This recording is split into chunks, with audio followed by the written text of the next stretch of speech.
Hola, en este video vamos a hablar un poco acerca de las diferentes curvas que se pueden armar con los problemas de optimización que los individuos solucionan. Entonces, en esta curva en particular, en en este video en particular, vamos a hablar sobre la curva de ingreso-consumo, la curva de Engel y la curva de precio-consumo, y este PowerPoint está basado en los PowerPoints de la profesora Francisca Alemán. Entonces, al finalizar este video, ustedes podrán identificar la curva de precio-consumo, la curva de Engel y la curva de precio-consumo, perdón, la curva de ingreso-consumo, la curva de Engel y la curva de precio-consumo. Dibujar cada una de las curvas, relacionar las curvas con la existencia de diversos tipos de bienes. Y por último, vamos a empezar a hablar de la función de demanda, ¿ya? Básicamente estamos tratando de hacer el brinco o el salto entre los problemas de optimización de los individuos y la función de demanda. Vamos a empezar primero con la curva de ingreso-consumo. Imagínense un individuo que tiene un ingreso I sub 1 y se enfrenta a la decisión entre dos bienes X e Y que tienen sus respectivos precios, PX y PY. Imagínense que ese individuo tiene un punto óptimo, que es este punto señalado en rojo, y imagínense entonces qué pasa con esa persona si obtiene más ingreso, por ejemplo, un ingreso I sub 2. En este caso, si los precios se mantienen, la persona va a optimizar en un punto como este y va a poder alcanzar una curva de indiferencia mayor U sub 2. Si el ingreso fuese I sub 3 e I sub 4, tendría otros puntos óptimos de consumo y curvas de indiferencia cada vez mayores. Entonces, la curva o la línea que une todos esos óptimos a diferentes niveles de ingreso dentro del mismo gráfico X e Y es lo que se llama la curva ingreso-consumo. ¿Ya? Y en clase vamos a resolver aplicaciones de cómo dibujar esta curva de ingreso-consumo. Esta curva nos permite ver si los bienes son superiores, normales o neutros. Entonces, primero, un bien superior o un bien normal es un bien el cual el consumidor consume más cuando su ingreso se incrementa. Un bien inferior es aquel que el consumidor compra menos cuando su ingreso se incrementa. Entonces, veamos cómo se ve esto en la curva. Si estamos en el punto E y aumenta nuestro ingreso a I sub 2 y pasamos a un punto como A, podemos concluir que tanto X como Y son normales. ¿Por qué? Porque al aumentar el ingreso, aumentó el consumo óptimo tanto de X como de Y. Si fuese B, en ese caso X es un bien neutro e Y es un bien normal. ¿Por qué? Porque el consumo de X no aumentó ni disminuyó, por lo tanto no varía con el ingreso. Sin embargo, el consumo de Y sí aumenta, por lo tanto Y es un bien normal. Y lo mismo en C. En el caso de C, el bien X es normal porque al aumentar el ingreso aumenta el consumo de X. Y el bien Y es neutro, es decir, si nuestro óptimo pasara de E a C, en ese caso, al aumentar el ingreso, el consumo de Y no está cambiando, por lo tanto, Y se considera neutro al ingreso. Si nuestro nuevo óptimo fuese un punto como F, es decir, pasamos de E a F, eso quiere decir que X es un bien inferior y que Y es un bien normal. ¿Por qué? Porque el consumo de X estaría disminuyendo al aumentar el ingreso y el consumo de Y estaría aumentando al aumentar el ingreso. Y lo inverso sucede si nuestro nuevo óptimo fuese un punto como D, en el cual X sería un bien normal porque su consumo aumenta con aumento del ingreso, e Y sería un bien inferior. La pendiente de la curva ingreso-consumo puede ser, como ustedes ven, vertical, horizontal, puede tener pendiente positiva o puede tener pendiente negativa. En los casos de la curva que une el punto E con el punto D, tenemos una curva de ingreso-consumo con pendiente negativa y en ese caso hay un bien que es inferior.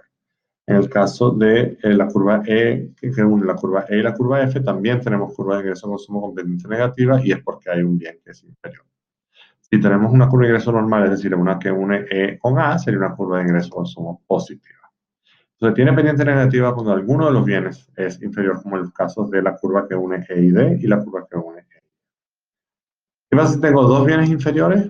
No puede ser todos los bienes inferiores. Si aumenta mi ingreso, no es óptimo consumir menos de todos los bienes. Básicamente, tendría que ser un mapa de indiferencia muy extraño y eso no es normal. Hay también bienes de lujo, y los bienes de lujo son aquellos cuyo consumo solo aumenta a partir de cierto nivel de ingreso. Entonces, en este caso, supongamos que uno tiene un ingreso I sub 1, I sub 2, I sub 3. En este caso, los precios no están cambiando, pero el consumo de X no está aumentando por el aumento del ingreso. Solamente a partir de cierto nivel de ingreso es que se aumenta o se empieza a consumir cantidades positivas del bien X. Por lo tanto, en este caso, X es un bien de lujo.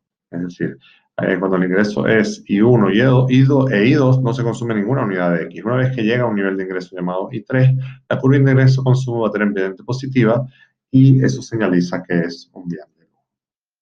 Hay otra curva que se llama la curva de Engel, y la curva de Engel es cómo cambia el consumo de un bien cuando cambia el ingreso con precios y preferencias constantes.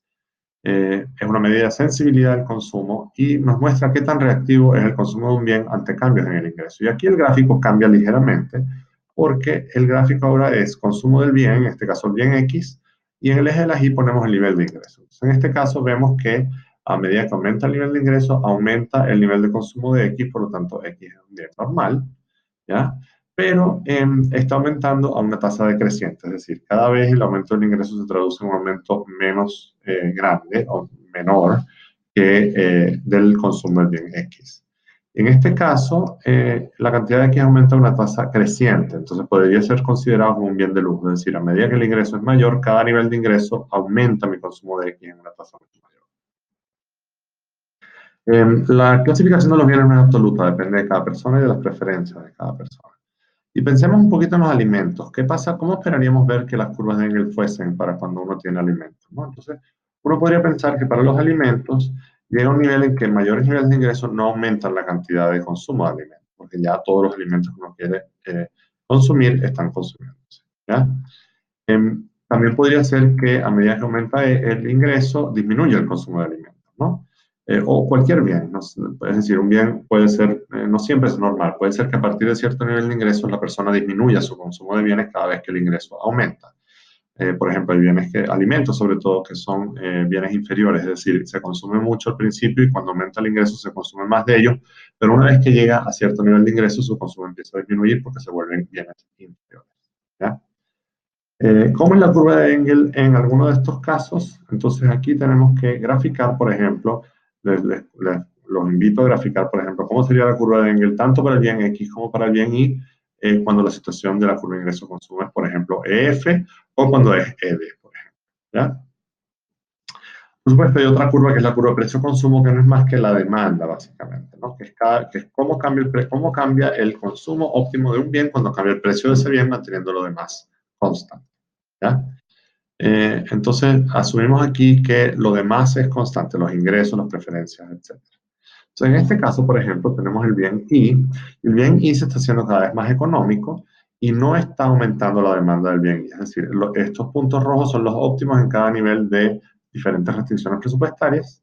Y en este caso, el bien Y no está cambiando cuando cambia el precio del bien Y. Por lo tanto, la curva de demanda, la curva de precio-consumo va a parecerse a esto. El precio va variando y el consumo de Y no cambia, ¿ya? Es una demanda absolutamente inelástica. En este caso, hay un único precio, ¿verdad? Por lo tanto, no se puede explicar como una curva de precio-consumo porque es una demanda absolutamente elástica. Este es un caso excepcional, ¿no? Entonces, al final de este video, recordemos los objetivos. Ustedes podrían identificar la curva de ingreso-consumo, la curva de Engel y la curva de precio-consumo, dibujar cada una de las curvas y relacionar las curvas con la existencia de diferentes tipos de bienes. Ahora quiero que complementen este video viendo el capítulo 4, páginas 95 a la 100. Y recuerden que estos videos sirven como una guía para ustedes estudiar y tienen que siempre complementarlos con la lectura y por supuesto la asistencia a clase donde vamos a profundizar con esto.